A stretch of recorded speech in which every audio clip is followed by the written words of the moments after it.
Bien, mes chers collègues, mesdames et messieurs, il est l'heure pétante. Même s'il y a quelques retards que je vais annoncer. Je vais donc procéder à l'appel de Madame Majus. Monsieur Alibaldi pour voir Madame Arouche qui n'est pas encore arrivée manifestement. Monsieur Ampona et arrive. Monsieur Hazard. Monsieur Azibi. Pas de nouvelles, bonne nouvelle. Monsieur Poral. Madame Ben Salama. Monsieur Besnaïlou. Ça fait plaisir. Ça va? Madame Bétuzi. Madame Cordier. Madame Dangiot. Monsieur Datilo. Madame Devor. Monsieur Delage, procuration. Monsieur le pouvoir, pardon, à Monsieur Miron. Madame Delaval. Mademoiselle Dino Serra. Madame Druard, quelque part. Monsieur Dujeuzer, Madame Duguay, Madame Farkas, Madame Gallo, pouvoir Monsieur Hazard, Monsieur Garcia, Monsieur Georgie. Il est quelque part. Monsieur Van Grac, pouvoir Madame Cordier, Madame Arouche, toujours pas arrivé. Monsieur Herzala, pas de nouvelles. Madame Ondamia. Oui.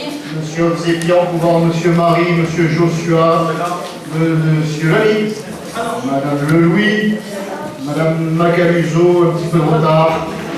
Monsieur Maggio, Monsieur Marshall, Monsieur Marie, Madame Masse, retardée. Monsieur Maury, retardé également, il m'a signalé son retard, il va retarder. Monsieur Miron, Monsieur Monti, Madame Mustakia, Madame Patriti, en retard je crois, et Madame Ponceramad, Monsieur Rabia, Monsieur Rabiela, Madame Rivière, Madame Rodriguez, Madame Sicard, Monsieur Vendredi, pouvoir Monsieur Monti, le pardon. Eh bien, nous allons pouvoir délibérer. Avant cela, pas de remarques sur le PV précédent. Non. Je tiens à saluer la présence, si je peux obtenir un peu de calme, s'il vous plaît, un peu de silence. Merci. Eh bien, c'est la présence de Madame, l'absence, pardon, déjà de Madame Césari, la sténotypiste, qui est remplacée aujourd'hui par Madame Sylvie Briand, à qui nous souhaitons bon courage pour cette séance. Merci. Nous pouvons donc passer à l'ordre du jour, avec comme premier rapport la présentation du compte d'exécution de l'état spécial du 7e groupe d'arrondissement pour 2016. Je cède donc la place à la première adjointe, Madame Dangiot. À tout à l'heure.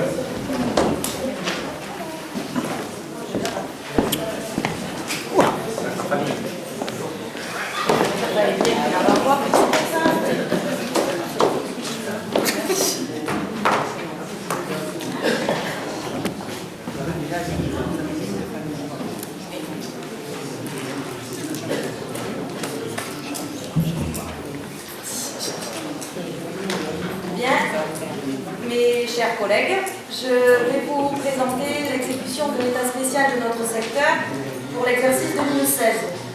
Ce document comptable constate les réalisations effectuées par rapport au crédit voté et les restes à réaliser par rapport à la dotation globale d'arrondissement. Pour l'exercice 2016, le budget de fonctionnement alloué a été de 2 408 809 € et le budget d'investissement de 304 944 €. Le budget de fonctionnement 2016 comprend la dotation de fonctionnement allouée ajoutée au report de 2015, soit 4 696 616 € et 3 centimes. En 2016, le total des réalisations mandatées sur l'année était de 2 499 099 € et 68 centimes, et le total des dépenses engagées mais non mandatées est de 845 981 € et 25 centimes. Le taux de réalisation du fonctionnement est donc de 71,20%. Le report de fonctionnement pour 2017 est de 1 351 535 € et 10 centimes. Le budget d'investissement 2016 comprend la dotation d'investissement allouée, correspondant donc aux 2 € par habitant, et le report de 2015, soit 834 864,07 €. En 2016, le total des réalisations mandatées sur l'année est de 190 811,57 €, ajouté au montant des dépenses engagées non mandatées de 548 655,53 €. Le taux de réalisation est donc de 88,57%. Le report pour 2017 est de 95 396,97 €. Ces chiffres traduisent de manière comptable l'action de la mairie de secteur.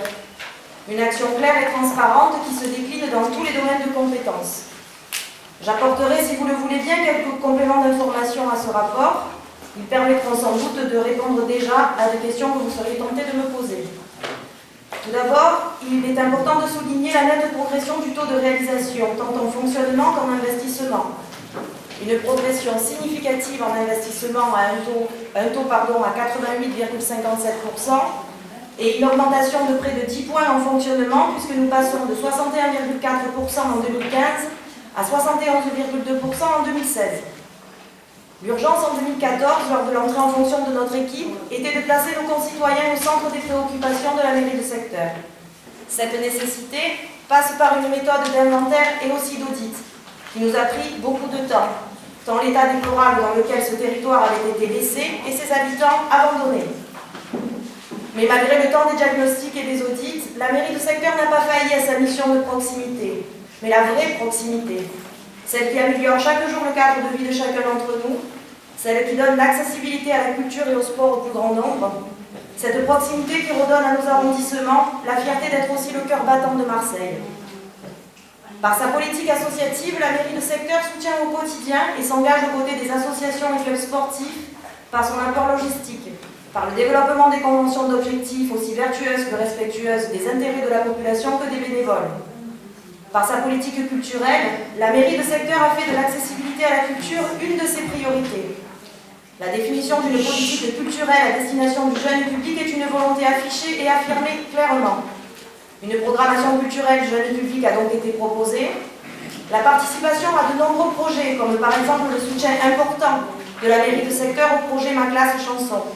Projet qui, hélas, n'a pas été soutenu l'an dernier par la mairie du 15 et 16e arrondissement. Pourtant, bon nombre de ce secteur y participent. Nous avons même dû accueillir des naufragés de la culture et financer la classe chanson à plusieurs écoles du 8e secteur. On ne peut pas parler de la culture sans parler aussi du sport, dont on sait combien il est important sur notre secteur, si riche en champions. En privilégiant le soutien à l'enseignement de proximité et en mettant en lumière la boxe par exemple, avec Challenge Boxing, ou le football, avec le tournoi national du Burel, la mairie de secteur tient à maintenir des financements permettant tant l'apprentissage que l'éducation. Quant au rôle de la mairie de secteur auprès des écoles, si nous regrettons de ne pas en avoir l'entretien, oui, nous le regrettons, car avant que vous brandissiez une fois de plus un tableau avec des indicateurs complètement faux, listant des travaux supposés non faits, je persiste et signe, moi qui suis les dossiers des écoles et qui suis au quotidien aux côtés des parents, des enfants et des enseignants, je sais combien la mairie centrale est loin des attentes et des besoins réels de nos écoles. Quant aux équipements sportifs, M. Miron, je ne vous étonnerai pas quand je vous dis que nos équipements transférés ont été purement et simplement abandonnés pendant plus de 20 ans. Et que vous ne pouvez pas nous reprocher de ne pas avoir fait en tout juste 3 ans ce que vous, d'un côté et de l'autre, vous n'avez pas fait ou pas voulu faire depuis plus de 20 ans. Toutefois, je peux vous assurer que les travaux incombant à la mairie de secteur ont été, sont et seront faits. Pour finir avec nos écoles, avec les moyens qui sont les nôtres, la mairie de secteur propose et soutient entre autres des projets éducatifs, aussi bien en sport qu'en culture. Et sans oublier la volonté de notre maire de penser à nos seniors, avec la mise en place notamment de sorties organisées, comme à nos anciens combattants avec un soutien total aux organisations patriotiques. En fonctionnement, je soulignerai aussi l'entretien des jardins, des améliorations apportées au centre d'animation comme à Saint-Jérôme-Félabon par exemple, à l'espace culturel Buisserine, mais aussi la fête des familles, les médiévales, les marseillaises, le spectacle de Noël pour plus de 4300 personnes, les 20 000 goûters pour les enfants des écoles de notre secteur, les illuminations de Noël, et pour les enfants de nos centres aérés, des sorties, des animations, un spectacle de Noël également, le carnaval, etc., etc. Nous avons fait le choix de travailler pour nos concitoyens, de servir les Marseillais des 13e et 14e arrondissements et de servir Marseille selon notre méthode. Une méthode faite de respect et d'efficacité. Enfin, en investissement, je soulignerai la réalisation du jardin Beaujard, qui sera inauguré prochainement, ainsi que la réhabilitation, pour ne pas dire la renaissance, du stade des Mourets. Je tiens à souligner l'investissement de notre sénateur qui a consacré cette année son enveloppe parlementaire à ces deux projets. Nous ne pouvons qu'être satisfaits de ce compte d'exécution qui montre la volonté politique de notre mairie d'avancer. Trop lentement, estimeront les viseurs qui ne sont pas des faiseuses et qui ne l'ont pas été tant qu'ils en avaient l'opportunité. Prudemment, dirais-je quant à moi.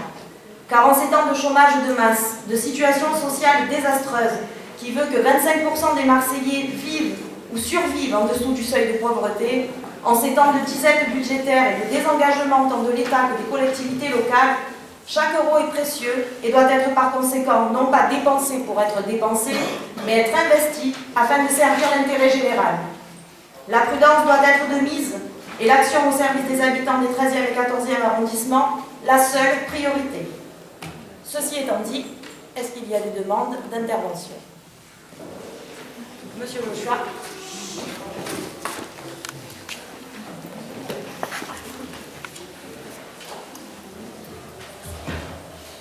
Madame l'adjointe, nous avons, comme traditionnellement sur ces questions, refusé de prendre part au vote sur ce que vous nous proposez.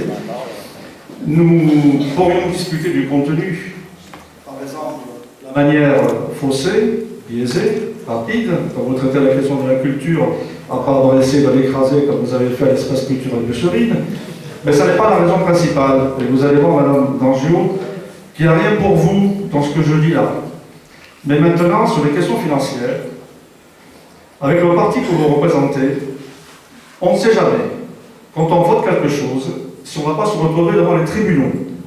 Si bien, madame, que cette fois-ci, il y a une raison de plus, confirmée par tout ce qui se passe, dans ce que nous voyons partout, au fait que nous refusons de prendre part au vote sur le quitus financier.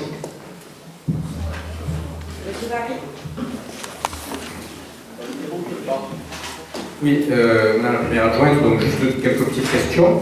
L'an dernier, vous aviez noté que les reports de fonctionnement étant tellement importants, la mairie centrale avait ponctionné, selon les mots de Monsieur le maire, une somme importante dans le budget de mairie centrale. Est-ce que les reports étant encore très importants cette année, puisqu'on constate quand même 1 351 000 euros, est-ce que vous avez l'assurance cette année de ne pas être ponctionné par la mairie centrale? Première question. Après, d'autre part, contrairement à mon collègue M. Joshua, donc, nous, au nom de mon groupe, donc je ne voterai pas pour votre compte administratif, mais nous abstiendrons, puisque ce sont simplement le constat du compte de gestion, c'est le montant du compte administratif de mairie centrale. Donc en mairie centrale, nous abstenons sur le budget du maire de Marseille, nous abstiendrons également. Ne mettons pas en cause la sincérité des dépenses. Après, nous ne partageons pas forcément l'ensemble des dépenses que vous effectuez au nom de la mairie de secteur, mais c'est vous qui êtes aux commandes et vous dépensez comme bon vous semblez. Donc moi j'ai noté quand même beaucoup d'autosatisfaction dans vos propos, Madame la Première Adjointe. Si on vous entend, en quelques années, vous avez comblé un déficit de plusieurs décennies. Je note quand même que vous avez repris à votre compte bon nombre de manifestations qui étaient mises en œuvre par la municipalité précédente. On parlait du challenge du boxing, ça existait avant vous, et ça existera après vous. Le tournoi de Burel également, ça existait avant vous, ça existera après vous. Sur alors, mon collègue a parlé de la culture, donc ce qui serait intéressant, c'est de savoir, vous ne nous l'avez pas donné lors du vote du budget, mais peut-être que vous allez nous indiquer, avec le compte administratif, quels moyens financiers avez-vous mis en œuvre cette année pour la culture. Le troisième âge, vous avez parlé également du troisième âge, développer des actions sur les âges. Quel est en euros le montant des dotations que vous avez à disposition du troisième âge? Au niveau des... vous faites de l'autosatisfaction également sur les équipements transférés. Moi je note, comme vous, en tournant au quotidien dans ce secteur, vous avez dû forcément réduire les taux d'entretien de nos terrains de boule, de nos espaces décentralisés, puisque leur état n'est pas dans un très bon état. Et très souvent, moi-même, je fais appel à Madame Cordier, au service de Madame Cordier, pour pallier à vos carences. Donc il faut peut-être être plus modeste dans l'autosatisfaction sur les contrats d'entretien que vous avez. Alors peut-être que vous avez dégagé des marges de manœuvre en réduisant l'entretien des équipements pour pouvoir faire des manifestations à l'attention d'une certaine frange de population, donc ça c'est aussi un choix politique, mais il faut l'assumer. Je note aussi que vous avez quand même beaucoup instrumentalisé, vous avez parlé du développement de la culture, mais c'est quand même beaucoup d'instrumentalisation de la culture provençale.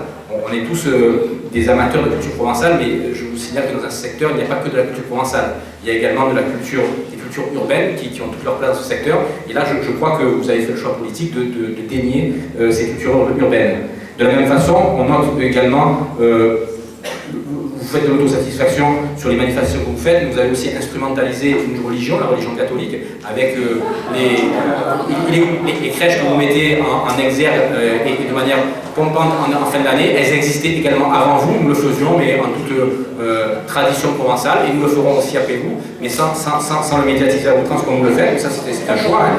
Et également, là aussi, bon, j'aurai pas la réponse, mais jusqu'à la fin de la mandature, je vous le demanderai. Je voudrais savoir également, puisque le budget, le compte administratif a été donné par nature, mais il n'y a pas bien sûr de comptabilité analytique. Donc, combien a représenté les vœux, donc, puisque c'est le compte administratif, on parlera du budget de l'année dernière, les vœux du maire en 2016 au DOM, à combien se sont-ils élevés? Donc voilà, donc vous avez fait des choix politiques qui vous sont propres, nous ne partageons pas, mais au nom de notre groupe, nous ne mettons pas en cause la sincérité des dépenses, donc nous nous abstiendrons.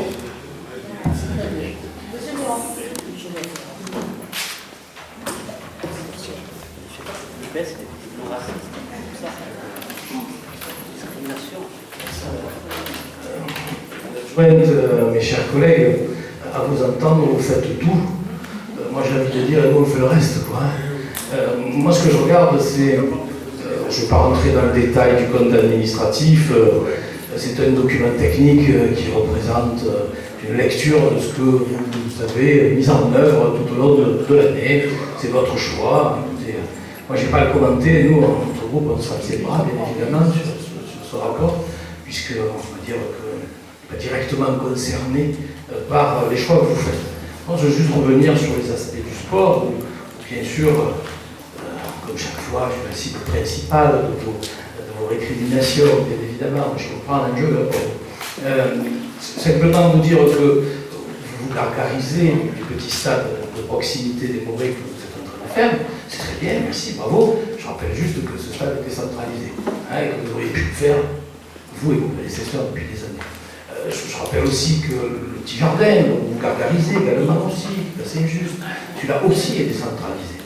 Je vous rappelle que l'ensemble des, je vais refaire la faute de répéter le nombre de travaux qui n'ont pas été faits, 2016, 2017, 2015 aussi certains, vous auriez pu les faire, choisir de les faire, mais malgré ce que vous dites, ils ne sont pas encore faits, il y a encore des listes entières de travaux qui ne sont pas encore faits. Voilà. Et ceux qui, par exemple, de tel club font appel à moi lorsque vous êtes en incapacité de les accompagner pour des petites réparations que vous êtes normalement en droit de faire, et vous avez l'obligation de les faire, puisqu'il s'agit de petits travaux de proximité sur des équipements de proximité, mais là aussi, vous dédonnez tout ça. Alors écoutez, moi je veux bien tout entendre, je veux bien qu'on ait des progrès à faire, tous ensemble, je crois que les gens qui ont des progrès à faire, hein, je ne connais pas qu'ils soient parfaits, hein, voilà, on a tous des progrès à faire, mais j'aimerais bien juste entendre dans votre bouche aussi la longue liste, hein, si vous êtes en capacité de dire ce qui n'a pas été fait, je suis ravi, faites aussi la longue liste de ce qui a été fait, et comme ça vous serez équitable. Voilà. Nous, en tout cas, nous abstiendrons. Oui, je dois la parole. C'est la parole, madame Najou. Alors, ceci étant Si vous ne dit, laissez pas la parole, c'est l'ISF. On va pas parler quelque part. Si vous ne laissez pas la parole, la prochaine fois, je vous attends. pour quelle raison? Vous êtes obligé, c'est la loi. Vous laissez la parole. C'est lui. Pas d'obligation à donner la parole. J'ai le droit à la parole. Je vais patienter 5 secondes. C'est une chose.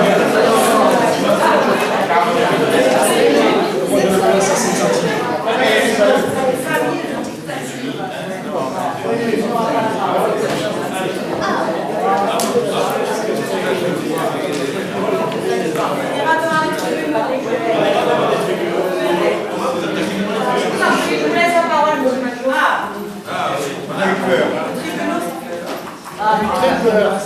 Surtout venant de vous.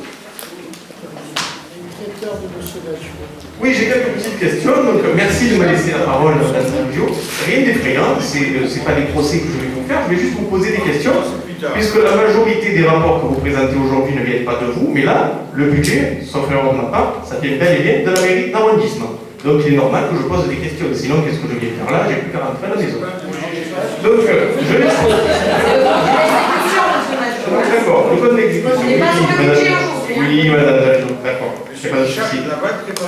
Vous, il vous embête ce monsieur qui chante, hein, monsieur Maurice. Il vous embête. Bon.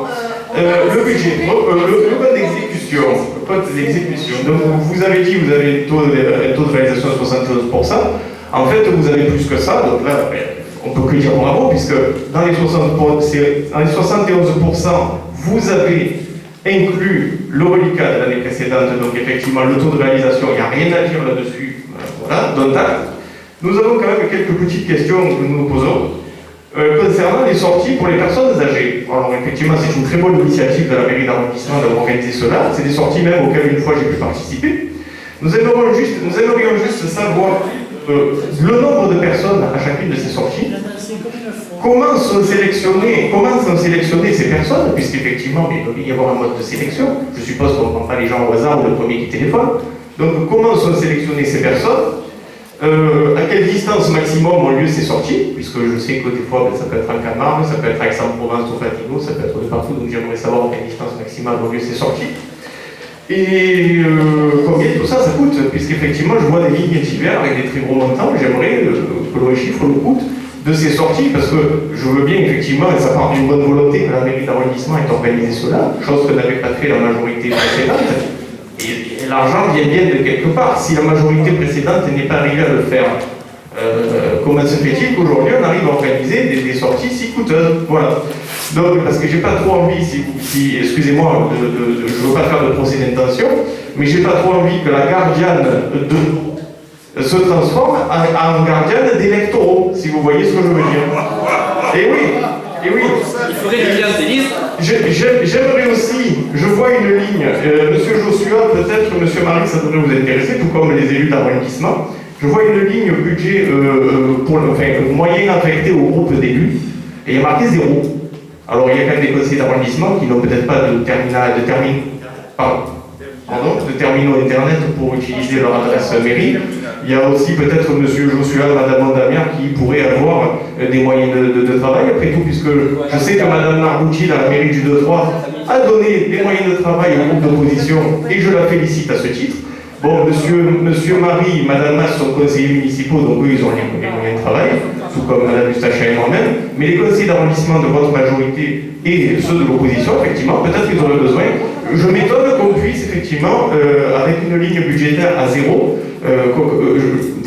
quels sont les moyens de travail des élus, des conseillers d'arrondissement qui ne sont pas conseillers municipaux. Et j'aimerais aussi soulever un dernier point. Je vois qu'il y a un budget carburant qui a fortement explosé. Il était à 3 000 € l'an dernier, il est à 11 000 € cette année. Alors j'aimerais savoir de combien de véhicules est composé le parc auto de la mairie, parce que ça fait quand même quasiment 1 000 € par mois de carburant. Et j'aimerais savoir effectivement quelle en est l'utilisation, pourquoi le budget a été multiplié, le budget carburant a-t-il été multiplié par 4. Voilà. C'est pas un procès, c'est votre premier conseil, mais je le reçois dans le jour, et si, écoutez, faites ce que vous pouvez, vous débutez dans cette fonction, je ne vous demande pas non plus des mots et merveilles, je vous demande des réponses à mes questions, si vous ne les avez pas, tant pis, on attendra. Je vous remercie. Eh bien, vous attendrez, monsieur Majot. Quant au questionnement, monsieur Marie, l'an dernier, nous n'avons pas d'autre choix que d'avoir subi, on va dire, ce retrait des 500 000 €. Et cette année, on n'a pas d'autre solution que de faire confiance, on va dire, à la mairie centrale pour ne pas mettre en difficulté donc, notre secteur. Cette année, la mairie centrale ne nous a encore rien, on va dire, rien pris. Donc, espérons que cela continue. Concernant l'entretien de nos équipements, monsieur Miron, il est fait. Le stade des Mouret a été voté l'an dernier. Effectivement, c'est un équipement décentralisé. C'est d'ailleurs pour ça qu'on a pris la décision, que le maire de secteur a pris donc la décision de pouvoir enfin offrir aux habitants du quartier de Château-Gombert et d'ailleurs aussi Alors un stade qui n'est pas aux normes pour des compétitions ou pour certains clubs, mais qui fera, je suis certaine, le bonheur des habitants de ce quartier et d'ailleurs également. Concernant Monsieur Marie, tout à l'heure vous évoquiez le challenge boxing qui était également soutenu sous l'ancienne mandature. Faut savoir que notre mairie finance complètement ce challenge boxing, à la différence de votre mairie. Il y a un conseil régional qui finance aussi. Non. Cette année, non. L'année en 2017, c'est sûrement différent. 2016. Concernant, on parle de 2016, on est bien d'accord, Monsieur Miron. Concernant les seniors, Monsieur Marie, vous avez également soulevé la question tout à l'heure. Sur le budget 2016, pour les seniors en général, a été budgétisé 79 774 €. Ensuite, concernant vos questions des divers, je ne vais pas vous faire la longue liste de tout ce que cela contient, on en aurait pour trop longtemps. Je pense avoir énuméré tout à l'heure les grandes lignes, va-t-on dire, de ce qui a été fait. Et donc j'en arrêterai là pour ce domaine. Voilà, je pense que j'ai répondu plus ou moins suite à ma présentation du rapport à l'ensemble de vos questions. Donc je vais vous proposer de mettre ce rapport aux voix. Qui est pour? Qui s'abstient? Et qui est contre? Pardon? Non-participation au vote pour Monsieur Joshua. Et Madame Amiard. Et Madame Amiard. 2 non-participations au vote. Donc le rapport est donc adopté à la majorité. Je vous remercie.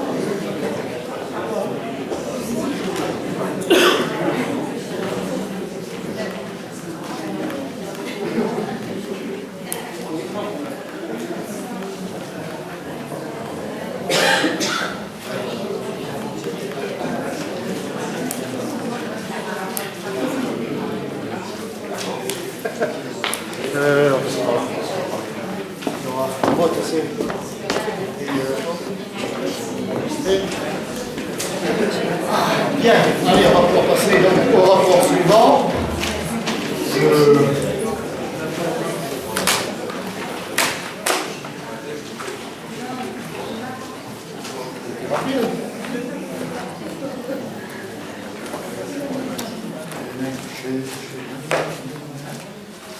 Allez, là, on gagnant. Le rapport suivant. L'attribution de subventions d'autorisation dans le cadre de marché capitale européenne du sport. Qui m'a volé moi mon document récapitulatif sur lequel j'ai les votes et les intervenants. Il était là. Madame Mangio, vous avez parti pour le document. Laurence. Ah, super, merci Laurent. Dans le rapport suivant, mademoiselle Dino Serra. Monsieur le maire, mesdames, messieurs les conseillers, le rapport 17-15-7S a pour objet la 4e répartition 2017 des subventions accordées par la ville de Marseille aux associations sportives dans le cadre de Marseille Capitale Européenne du Sport en 2017, et ce, pour un montant global de 584 100 €. Concernant les 13e et 14e arrondissements, il est proposé d'allouer à l'Union nationale des associations familiales des Bouches-du-Rhône, UDAF 13, 143 avenue des Chutes-la-Vie à Marseille, une aide financière de 25 000 € pour l'organisation du Familiaton le 24 septembre 2017 au Parc Borély, budget prévisionnel de 80 000 €. Je vous prie, monsieur le maire, de soumettre ce rapport aux voix. Bien, merci mademoiselle Dino Serra. Une intervention, le rapport est donc mis aux voix. Qui est pour? Unanimité, je vous remercie. Rapport suivant, madame Rodriguez. Monsieur le maire, chers collègues, Ce rapport a pour objet la première répartition 2017 des subventions accordées par la ville de Marseille aux associations de personnes handicapées dans le cadre de Marseille Capitale Européenne du Sport 2017, et ce pour un montant global de 17 500 €. En ce qui concerne les 13 et 14e arrondissements, il est proposé d'attribuer à l'association Trisomie 21 6 Centre social Saint-Gabriel 12 rue Richard, dans le 14e à Marseille, une aide financière de 1 000 € pour son projet LC 16 2017. Il s'agit de découvrir et de perfectionner des activités nautiques grâce à la pratique de l'aviron en partenariat avec l'association La Vie de Sourire. Monsieur le maire, je vous demande de mettre ce rapport au voix. Je veux bien. Merci Madame Rodriguez pour l'intervention. Le rapport est mis au voix. Qui est pour? Unanimité. Je vous remercie. Rapport suivant, monsieur Garcia.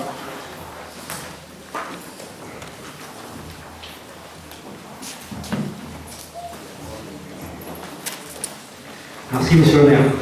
Chers collègues, messieurs, dames de l'opposition, enfin ce qu'il en reste. Rapport numéro 17-7-7S a pour l'objet, dans le cadre de la mobilité internationale des jeunes, l'attribution d'une subvention de 9 000 € à l'association Une Terre culturelle, créée en 2002, située résidence des Floralies, bâtiment D2, 93 boulevard Paris, dans le 13e arrondissement, pour assurer le suivi administratif et financier concernant l'accueil de 3 jeunes de Tanger, Tunis et Hambourg dans les services de la ville de Marseille. Vous n'allez pas tarder à le savoir. Et pour l'envoi en retour de 3 jeunes dans le sens inverse, dans le cadre de services volontaires européens, du service civique volontaire, des services civiques internationaux et du volontariat franco-allemand. Monsieur le maire, je vous demande de mettre ce rapport au vote. Eh bien, je veux bien.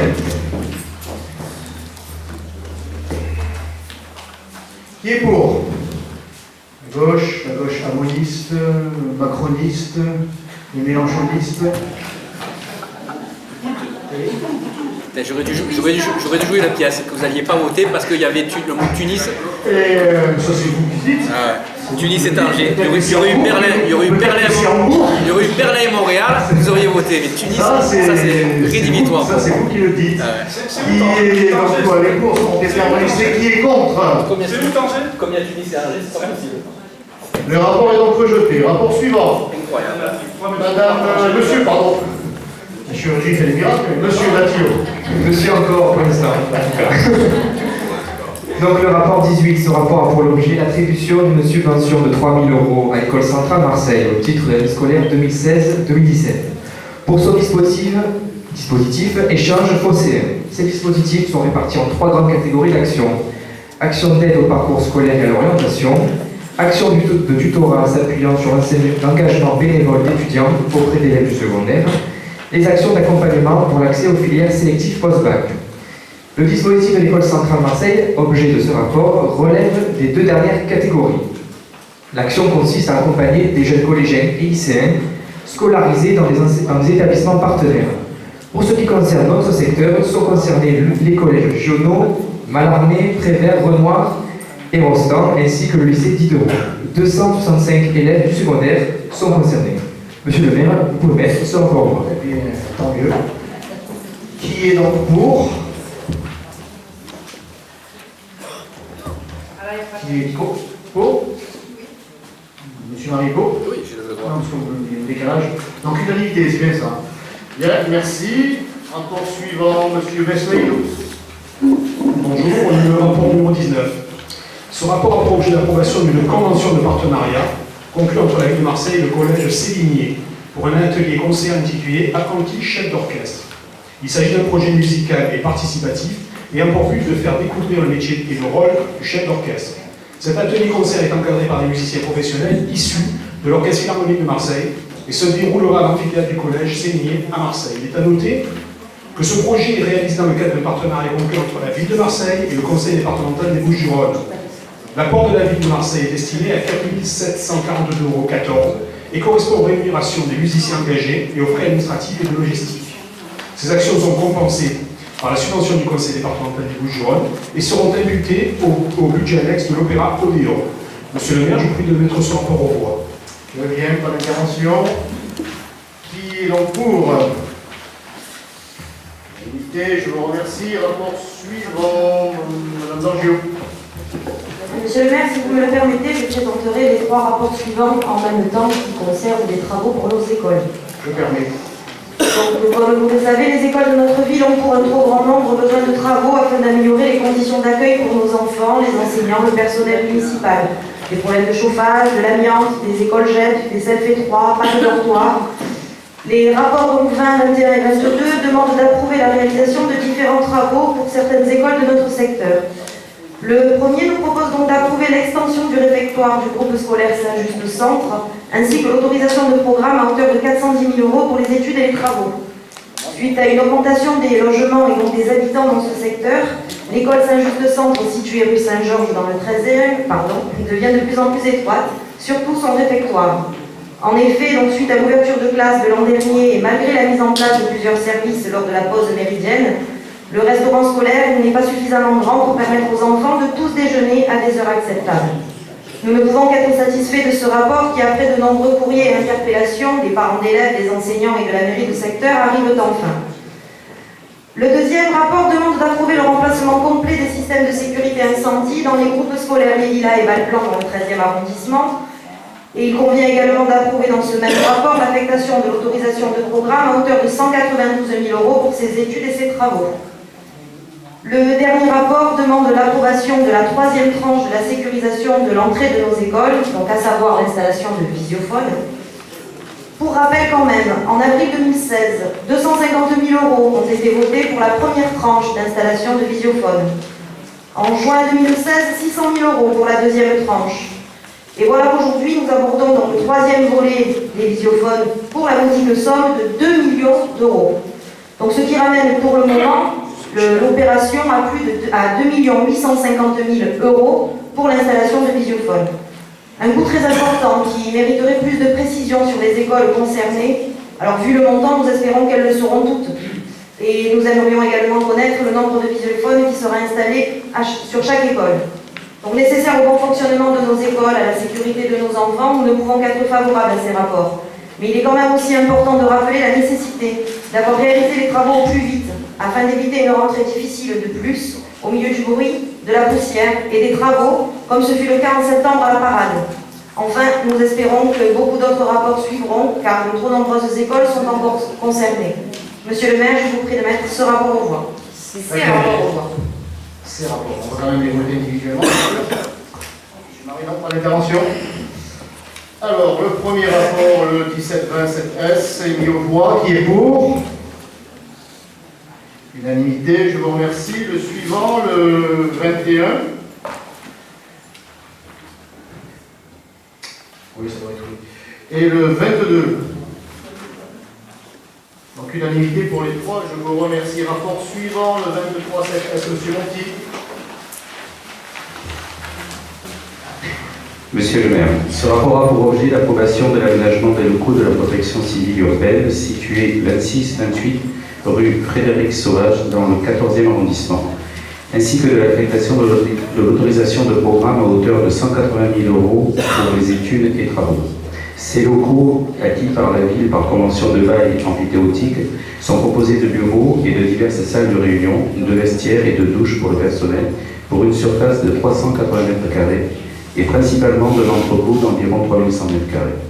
Il est nécessaire de prévoir divers aménagements, parmi lesquels diagnostic électricité et chauffage pour la remise en service des installations, remise à niveau de la production de chauffage, d'eau chaude sanitaire et autres installations, création d'un cantonnement pour le matériel et les véhicules de premier secours, installation de chauffage dans la zone d'atelier de mécanique.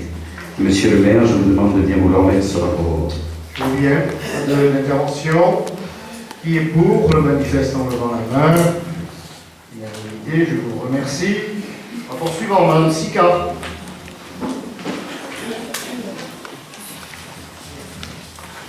Monsieur le maire, mes chers collègues, bonjour. Ce rapport a pour l'objet l'approbation de la garantie à hauteur de 55% que la ville accorde pour le remboursement des sommes de 45 707 € et de 55 486 € que la société UES PAC Méditerranée se propose de contracter auprès de la Caisse des dépôts et consignations.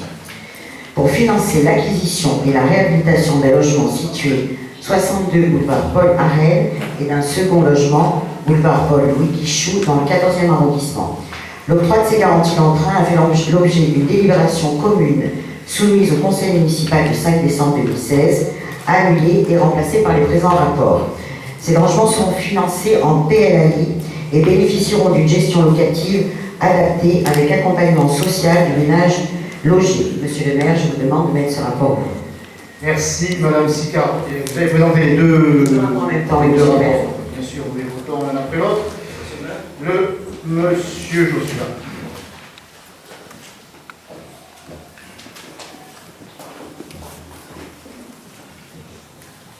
Madame Sicard a présenté les deux rapports en même temps. J'aurais voulu attendre le vote sur le premier avant d'intervenir, Monsieur le maire, parce que ma grande inquiétude, c'est qu'une fois de plus, votre majorité vote contre ce genre de choses. Si ce n'est pas le cas, on me le dit tout de suite, on gagne du temps.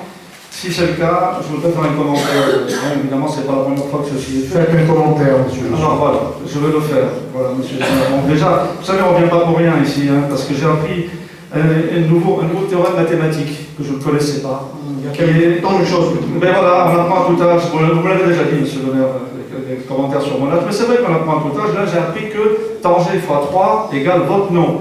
C'est quand même quelque chose. J'avais jamais compris une chose pareille.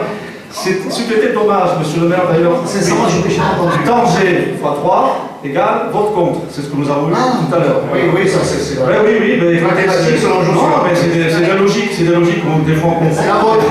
C'est la vôtre. Après, on finit par comprendre. Comme d'ailleurs des votes sur ces questions-là. C'est-à-dire que madame nous a fait une présentation qui est celle qu'elle peut faire. Elle n'a pas non plus plusieurs heures pour les faire. Mais on ne sait pas exactement pourquoi il faudrait voter pour ou voter contre. Or, la situation de ces logements impose que l'on vote pour ces choses-là. Et la seule chose, c'est le réflexe pavlovien que vous avez, même pour 1 ou 2 appartements, de voter contre. Si c'est le cas, je peux peut-être me tromper, mais là, je ne peux pas faire autrement. Je vous ai confirmé. Absolument. Monsieur le maire, je suis abasourdi par ce genre de discussion. On peut discuter de tas de choses, de la politique générale, de la politique de l'ANRU, des difficultés qu'il peut y avoir, mais il y a des gens qui sont là. Et quand on vote contre ce genre de choses, il faut savoir qu'est-ce qu'on peut en faire en positif. Et jamais vous ne répondez positivement à ces questions, ce qui est un peu troublant, parce que bientôt nous allons avoir une élection générale. Si par malheur les résultats sont pas ceux que je souhaite, voilà, pour aller rapidement, on peut avoir une généralisation. Il y a de fortes chances que ce soit. Mais je ne sais pas, monsieur, parce que nous sommes en train de monter assez rapidement, on verra. On verra. Nous montons ensemble. On verra. Peut-être que nous nous qualifions. On verra. Oui, vous savez, depuis très longtemps, au Front National, c'est adieu, veaux, vaches, cochons, couvés. Avant l'élection, on est toujours gagnant, puis après, on a perdu. Mais vous connaissez ça, monsieur le maire. Nous verrons ça. On verra. Laissons les électeurs s'exprimer. Laissons ça de côté, vous avez bien raison. Donc je termine sur cette question précise-là, en vous disant, écoutez, soyons un peu plus concrets. Je ne vous demande pas d'être humaniste. Vous m'avez déjà dit plusieurs fois que vous n'étiez pas pour le droit de l'homisme et tout ça, 200 ans. D'accord, j'ai compris. Mais concret, qu'est-ce qu'on peut faire avec ces logements? Si on ne fait pas ce qu'on fait là, qu'est-ce qu'on fait? On attend qu'ils tombent, on attend qu'ils s'écroulent, on attend que les rats arrivent. Qu'est-ce qu'on fait, monsieur le maire? Donc c'est une question qui, au bout d'un moment, il faut quand même se la poser. Bon, vous ne voulez pas vous la poser, qu'est-ce que vous voulez que je fasse? On n'y peut rien. Vous flattez dans le sens des gens qui ne s'occupent pas de ça, c'est toujours. Mais bon, au bout d'un moment, il faut ouvrir les yeux. Vous êtes normalement, cette majorité, et vous, monsieur le maire, vous êtes là pour l'ensemble de la population, y compris les pauvres gens qui habitent dans ces appartements. Monsieur le maire, vous pouvez écouter. Monsieur Marie, pas d'intervention? Que je vous ai déjà répondu, puisque ces rapports sont récurrents, que c'était une question de principe et que l'on ne se trompe jamais quand on reste sur ces principes. Voilà, c'est aussi simple que ça. Les rapports l'un après l'autre, bien sûr, sont donc mis aux voix. Le 17-24, pour commencer, qui est pour? Qui est contre? Le rapport est rejeté. Le rapport 25, même vote, j'imagine, qui est pour? Qui est contre? Il est rejeté également. Rapport suivant, monsieur 26, monsieur Dudiozer. Oui, monsieur le maire, mesdames et messieurs, ce rapport a pour objet l'approbation de la convention de financement d'études préopérationnelles pour le traitement des copropriétés Bel Horizon dans le 3e arrondissement et Maison Blanche au Canet, boulevard Daniel Casanova dans le 14e arrondissement. Il ne s'agit donc pas de travaux, mais uniquement d'études visant à réaliser un état des lieux et à déterminer les travaux à mettre en œuvre. Le tout pour un montant total de 252 474 €, dont 57 252 € pris en charge par la ville de Marseille, et plus précisément 24 074 € pour la copropriété Maison Blanche. Alors la question de l'insalubrité de la Maison Blanche est connue depuis longtemps des pouvoirs publics. Cette copropriété a déjà fait l'objet d'ailleurs depuis 1997 de plusieurs diagnostics urbains qui n'ont jamais abouti à rien. Nous pensons qu'il serait donc temps d'arrêter de jeter l'argent par les fenêtres dans des études sans lendemain et de se poser la question si le coût d'une démolition ne serait pas plus approprié plutôt qu'une réhabilitation massive. C'est pourquoi je vous propose de voter défavorablement sur ce rapport que je vous demande, monsieur le maire, de bien vouloir mettre au voie. Je veux bien. Merci, monsieur Gueuzer. Monsieur Marie et madame Ondania ensuite. Oui, monsieur le maire, on connaît tous l'état de certaines copropriétés dans notre secteur. Donc, votre adjoint a cité les Maisons Blanches, on peut citer le Parc Corot, les Rosiers, le Mail. Donc, ce sont en fait des logements sociaux de fait. Lorsque on est au moins d'accord tous ensemble sur un point, lorsqu'on se jette à la figure les chiffres du taux de logements sociaux dans notre secteur, on le minore tous parce qu'on ne compte pas ces copropriétés qui sont des logements sociaux de fait. Notre taux est malheureusement encore plus élevé que ce qui n'est. Alors, concernant la remarque de M. Dujosser, je l'invite à prendre connaissance des rapports de la métropole. On a de nombreux rapports concernant la réhabilitation de ces copropriétés dégradées, notamment des enveloppes relativement conséquentes qui vont être votées demain, donc pour près de 3 millions d'euros d'investissement sur les copropriétés dégradées sur Marseille, avec un premier cercle qui avait été défini en partenariat avec un comité de pilotage réunissant l'État et les collectivités territoriales. Donc dans ce premier cercle, on retrouve le Parc Corot, le Mail, les Rosiers et Maison Blanche. Donc il y a également aussi, alors c'est vrai que on peut tous se demander pourquoi encore des études quand on connaît l'état de ces cités, mais il faut quand même, derrière ce mot étude et derrière ce mot on démolit et on balaye d'un trait de plume 250 logements, je crois que c'est 250 maisons blanches. C'est combien 220 maisons blanches. Derrière ce mot, on rase tout. Il y a 220 familles qui vivent dans des conditions précaires, qui n'ont pas forcément tous choisi de vivre dans ces endroits-là. Donc effectivement, dans les rapports de la métropole, l'hypothèse de la démolition est mise sur la table. Donc c'est une hypothèse que les pouvoirs publics ont déjà envisagée, mais je crois qu'il faut quand même se mettre aussi à la place de personnes, même si elles vivent dans des conditions difficiles, quel va être leur devenir. Donc 220 familles qu'il va falloir reloger ailleurs, et c'est vrai qu'aujourd'hui, je comprends que les pouvoirs publics veulent essayer de voir si on peut encore sauver quelque chose à Maison Blanche, peut-être une partie, une reconstruction sur site, j'en sais rien, mais je crois qu'il ne faut pas balayer d'un revers de main ces études. On se doit quand même de prendre à bras le corps cette situation et de ne pas faire n'importe quoi, parce que derrière le mot démolition et rasé, il y a quand même des hommes et des femmes qui vivent, et souvent qui n'ont pas le choix, puisqu'elles ne sont pas acceptées dans les logements sociaux, et elles sont obligées d'aller auprès de marchands de sommeil, qui, comme vous le savez, sont souvent aussi des notables de cette ville, des marchands de sommeil, avec des SCI, avec multiples partenaires. Donc nous voterons favorablement ce rapport. Merci M. Marie, Mme Montagna.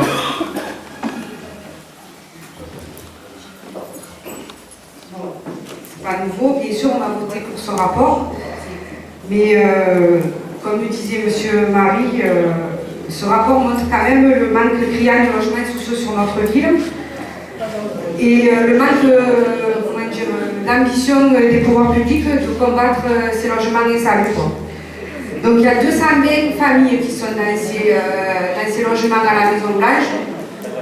Pour la grande majorité, puisque je les connais quand même assez bien, ils ne souhaitent pas continuer à vivre là-dedans. Donc des solutions, c'est peut-être bête ce que je vais dire, mais il y a des sociétés d'HLM. Chaque société d'HLM s'engage à prendre 5-6 familles dans leur parc HLM. Comme ça, on règle le problème. Ces habitants, ils ont un logement digne et la Maison Blanche n'existe plus. Parce que à force, c'est qu'on fait des études, Mais il faut maintenant des solutions concrètes pour ces habitants. Jusqu'au jour où il y en a une qui va se faire manger par un rat. Qu'est-ce qu'on attend pour faire quelque chose? On attend que le petit meurt bouffé par les rats?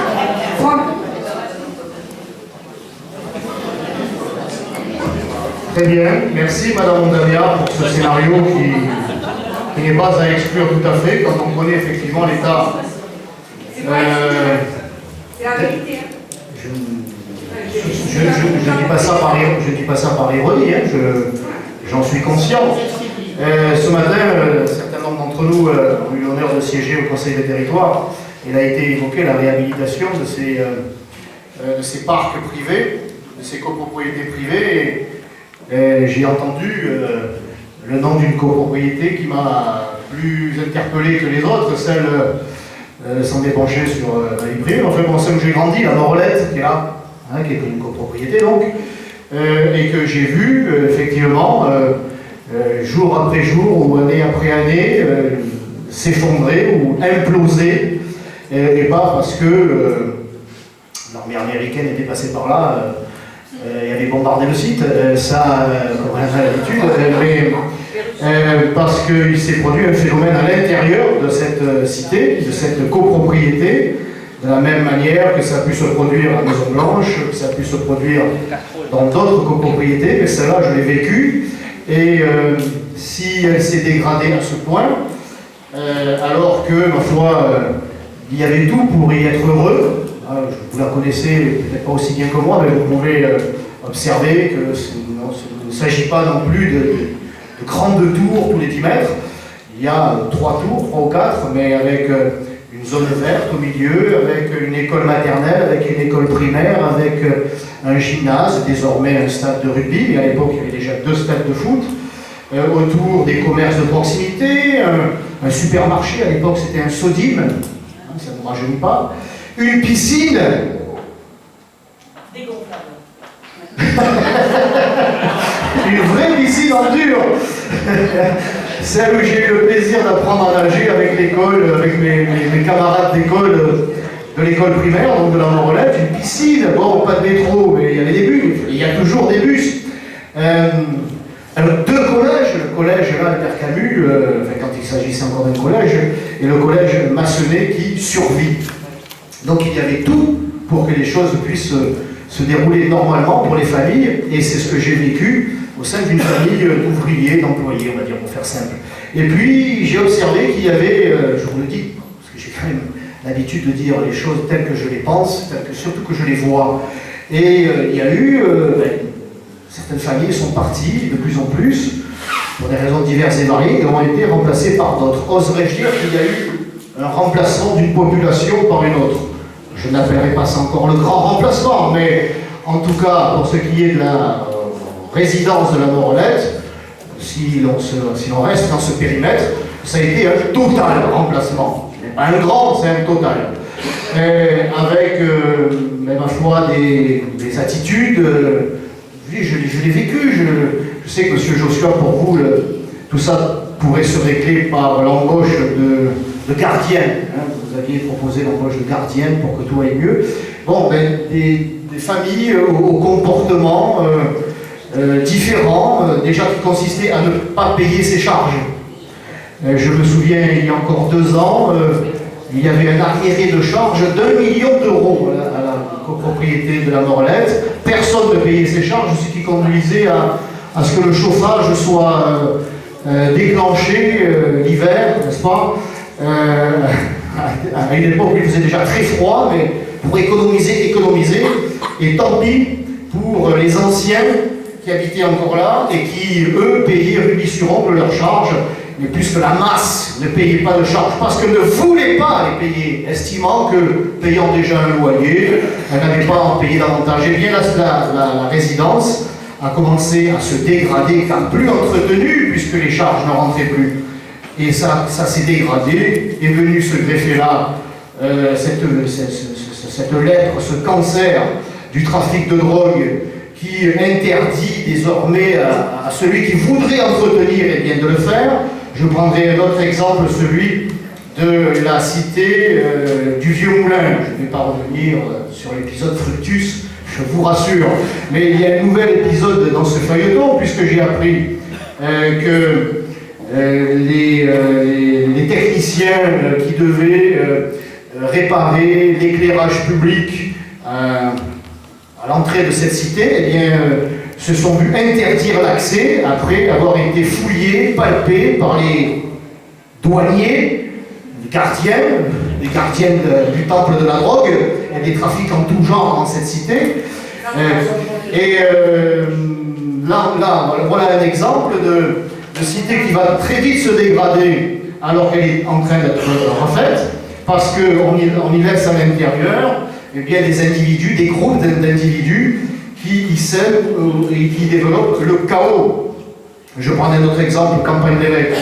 Campagne d'évêque, nous avons appris, n'est-ce pas, M. Dugiozer, je ne sais pas si tu étais là à l'occasion de cette réunion, nous avons appris que la Société des eaux, lorsqu'elle doit intervenir et changer les canalisations, eh bien, le cadre de l'entreprise, au préalable, entame des démarches pour entrer en contact avec les douaniers de la cité, les nouveaux propriétaires, c'est-à-dire les crapules qui sont à la tête des trafics de drogue, pour obtenir d'eux l'accord pour pouvoir intervenir, pour rénover, pour que ça aille mieux, pour qu'il y ait moins de rats, etc.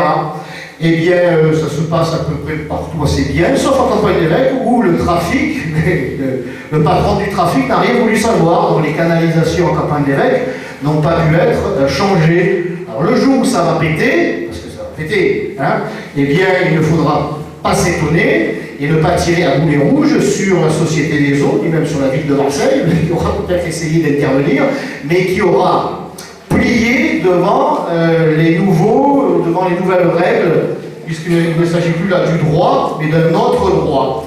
Eh bien, c'est exactement la même chose à la Morelette, où on ne peut plus entrer comme l'on veut, à l'heure que l'on veut, où il y a des familles qui font tout et n'importe quoi. Je ne parlerai pas, mais sur deux mots, de la copropriété dite Maison Blanche. Quand vous vivez à 15 dans un logement qui ne peut accueillir que 5 personnes, il ne faut pas s'étonner que ce soit largement dégradé. Et des exemples comme ça de rénovation en pure perte, parce que dès que vous avez changé la plaque de bouton de l'ascenseur le matin, l'après-midi c'est déjà cassé, parce qu'il n'y a aucune prise en compte ou considération de la part de certains qui vivent dans ces cités de l'effort financier consenti par les contribuables marseillais. Eh bien, à un moment donné, stop. La vache à lait n'a plus de lait. Vous voyez, et de vouloir continuer à se donner bonne conscience. Alors, je comprends, il y a des familles qui sont en détresse, et vous qui proposiez, Madame Ondalia, de les accueillir, eh bien, je vous invite à prendre une famille chez vous. Par exemple, ou monsieur Joshua qui nous avait promis il y a quelques mois, à l'occasion de la déferlante migratoire et de ces prétendus réfugiés qui déferlaient sur l'Europe. Et vous nous aviez invité, monsieur Joshua, à en accueillir. Et vous étiez vous étiez mal engagé à accueillir plusieurs, au moins une famille. Et je l'ai fait, monsieur. Eh bien, si vous l'avez fait, je ne dirais pas vérifier. Le problème, c'est que quand on le dit publiquement, on se fait traiter, on se fait avoir des Si vous l'avez fait, c'est, j'allais dire, je ne le dis pas publiquement, mais à vous, je le dis. Vous êtes cohérent. Si vous l'avez fait, vous êtes cohérent. Je ne sais pas pour combien de temps vous l'avez fait. Je l'ai dit, je l'ai fait. Je ne sais pas pour combien de temps vous l'avez fait. Je ne sais pas si ça va durer, parce que la déferlante continue. Non, mais il ne suffit pas d'en accueillir deux pendant 2 jours. Il faut être cohérent, il faut continuer. Et il faut convaincre vos petits camarades. Il faut convaincre vos camarades. Parce qu'encore une fois, ce que je constate, c'est que vous souhaitez attirer notre attention, vous jouez sur la corde de la sensibilité, et bien être sensible. Je ne suis pas insensible, mais nous sommes tous, logiquement, je dirais, mandatés par nos concitoyens pour être vigilants sur l'emploi de leurs deniers. Et chaque euro est désormais précieux. Et cette politique d'assistanat permanent envers des populations qui ne respectent pas, je dirais, une sorte de contrat social, le vivre ensemble, pour reprendre le terme devenu quasiment religieux, et bien le vivre ensemble, c'est ensemble, c'est pas toujours les mêmes. et c'est toujours les mêmes qui payent, et le retour qu'ils en ont est calamiteux. Alors, dans ces conditions-là, eh bien, en ce qui nous concerne, ce sera non. On peut passer au vote. Qui est pour? Qui est pour le manifeste en levant la main? Qui est contre? Le rapport est donc rejeté. J'ajouterai que le problème est insoluble puisque vous ne souhaitez pas stopper cette délirante politique d'immigration. Car l'origine du problème, il est là. C'est la politique d'immigration incontrôlée, de présence incontrôlée, comment dirais-je, de situation au quotidien jamais contrôlée. Et au bout de 10 ans, on se rend compte que la copropriété ou les logements sociaux sont devenus ou sont dans un état déplorable. Vous ne contrôlez rien, si ce n'est le porte-monnaie du contribuable. Eh bien, tout ça, cela suffit. Il faut être exigeant aussi au niveau de l'Europe. Cela suffit. Ah, mais tout à fait, c'est pour ça que nous voulons en sortir de cette Europe-là. C'est pour ça que nous voulons sortir de cette Europe-là. Mais nous sommes ici au niveau du conseil d'arrondissement, nous ne sommes pas encore le 7 mai à 20h. Le 7 mai à 20h, nous pourrons entamer avec la présidente de la République une toute autre politique qui nous permettra de résoudre à terme ces problèmes. Mais nous n'en sommes pas encore là. Mais ça vient, ça vient. Tout arrive à un point à qui c'est atteint. Donc le rapport est rejeté. Le rapport suivant, M. Dugezer, le 27. Alors, suivant, si vous me le permettez, afin d'assurer une meilleure compréhension de ce rapport, je vais en faire un rapide historique. En effet, la Bastide et le domaine de Montgolfier sont inscrits au titre des monuments historiques par arrêté du 11 août 1993. Ce domaine est situé dans le périmètre de la ZAC Léo de Sainte-Marthe, dont la concession d'aménagement a été attribuée à la Soléam. À ce titre, la Soléam doit réaliser la U240, route qui reliera prochainement la rue Gabriel Audicio au Merlin en traversant le domaine de Montgolfier. Le conservateur régional des monuments historiques a rendu un avis favorable à cette réalisation en émettant toutefois la condition que la question du traitement végétal des limites du domaine devait être établie avec l'aide d'un plan de gestion globale du domaine.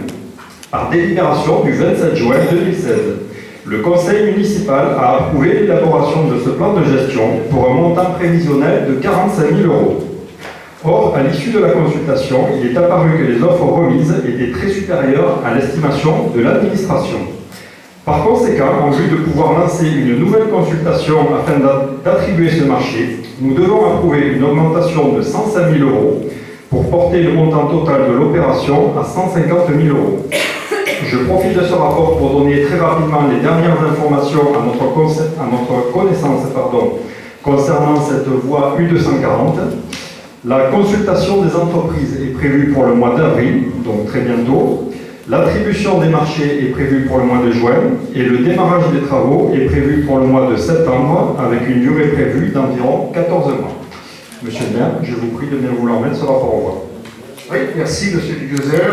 Le rapport est mis au voie. Qui est pour? Unanimité, merci. Rapport suivant, le 28, Madame Dangio. Alors, rapport 28, la ville de Marseille nous demande de procéder à une deuxième lecture de la convention avec l'établissement Charlotte Kravitz, déjà présentée lors du dernier conseil. Alors, on peut s'étonner que toutes les conventions de ce type aient déjà été votées par les autres mairies, la mairie de secteur sous l'ancienne mandature également, sans jamais porter à discussion. Mais donc aujourd'hui, nous devons procéder à une deuxième relecture.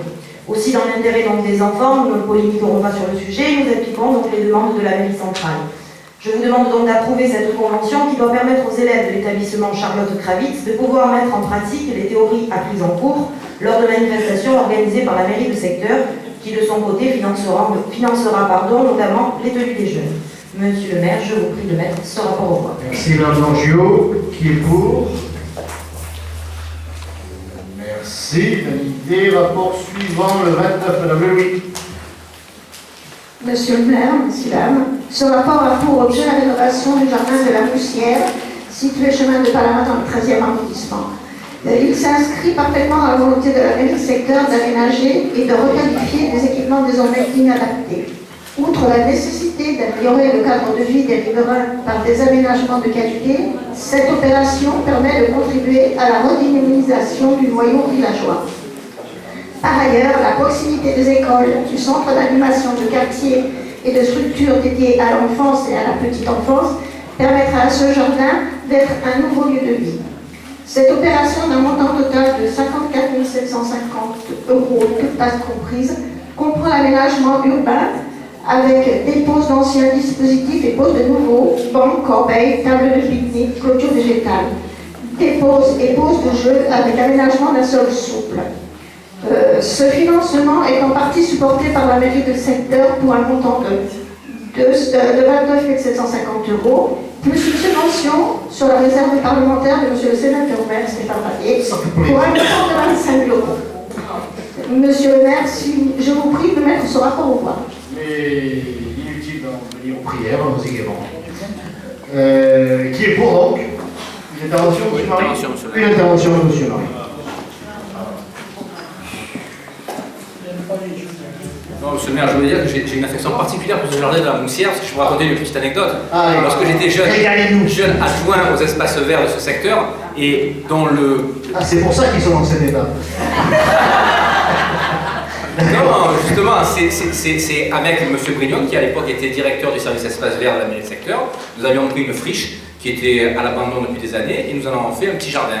Et nous étions à l'époque heurtés au CIQ de l'époque, qui considérait que ce jardin allait apporter des nuisances aux riverains, on allait avoir une population peu fréquentable. Et donc on a été très satisfait de voir qu'après la rénovation de ce jardin, on a pu avoir un lieu de vie dans un secteur qui, même qui était très pavillonnaire, méritait d'avoir quelques liens sociaux. Par contre, donc, malgré ce préalable et l'affection que j'ai pour ce jardin, qui a été ma première petite création en tant que jeune élu, je ne participerai pas au vote. Et je vais vous indiquer la raison pour laquelle je ne passe pas au vote. Je considère que ce rapport s'inscrit dans le droit fil du conseil d'arrondissement spécial réserve parlementaire que vous aviez mis en œuvre cet été. Et moi, je n'étais pas dupe, peut-être d'autres l'ont été. Ce conseil était, à mon sens, un contre-feu que vous avez allumé au vu des nombreuses démissions qui jalonnaient tous les jours la revue de presse locale.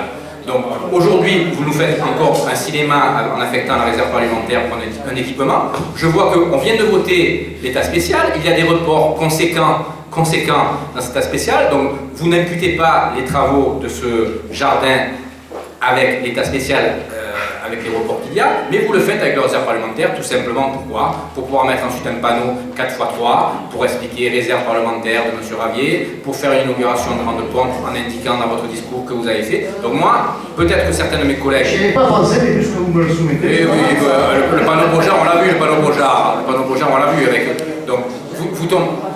Donc c'est un projet effectivement d'intérêt général. S'il avait été simplement mis en œuvre par la mairie de secteur, je l'aurais voté, mais là je considère que vous instrumentalisez le conseil d'arrondissement avec votre réserve parlementaire. Dans toutes les mairies de secteur, les parlementaires font ce type de travaux. Il n'y a pas de délibération spécifique pour ce type de travaux. Donc moi je ne participerai pas au vote, monsieur le maire. Très bien. Une autre intervention? Écoutez, monsieur Marie, oui, ma réserve parlementaire, je dois l'utiliser et la faire valider dans un temps déterminé. Je n'ai pas le loisir d'attendre juillet, août, septembre, etc. Tout doit passer au conseil municipal.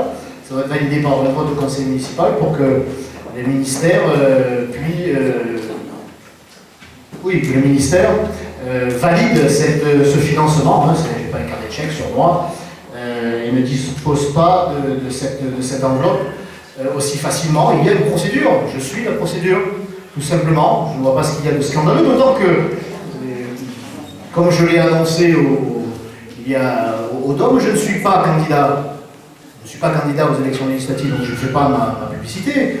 Je ne vois pas ce qu'il y a là de critiquable. Il est bien normal, dans un souci de transparence et d'information, que je fasse savoir à la population qui a financé ce parc Beaujard, ce stade des Mouret et le jardin, le parc de la Moussière. C'est de l'information. Encore une fois, je ne suis pas candidat, ne pas m'accuser de vouloir me servir de cette information pour faire de la propagande électorale. Voilà, et c'est assez contradictoire. Enfin, c'est pas cohérent de dire que j'aurais utilisé le conseil d'arrondissement de cet été pour allumer un contre-feu. Il s'agissait, comme me l'avait demandé le ministère d'ailleurs, eh bien, de faire valider ces votes par une délibération prise au conseil d'arrondissement, puisque la mairie de Marseille, en tout cas pour l'un des deux rapports, pas celui du parc Beaujard, traîner les pieds, on va dire, eh bien, il fallait un vote pour que le ministère puisse, de son côté, faire évoluer la procédure. Et loin d'avoir été un écran de fumée ou je ne sais trop quoi, preuve à l'appui aujourd'hui, malheureusement, les prévisions météo se sont révélées exactes. Nous n'avons pas pu, et nous avons reporté l'inauguration du parc Beaujard, puisqu'ils nous annonçaient de fortes pluies, et c'est ce qui s'est passé. Donc, comme annoncé, comme voté, comme annoncé, le parc Beaujard est sorti de terre, comme le stade des Mourets, qui sera sans doute inauguré, je ne sais pas, dans un mois ou deux, selon l'avancée des travaux. Donc tout ça, c'est du réel, c'est du concret. Je ne vois pas pourquoi vous avez encore l'idée dans la tête que ce soit un contre-feu, que ce soit de l'enfumage, je ne sais pas quoi. C'est du concret, c'est du réel. Ce sont des projets qui voient le jour dans l'intérêt général. Je pense. Oui, les habitants jugeront. Le rapport est donc mis au voix. Qui est pour? Qui est contre? Qui s'abstient?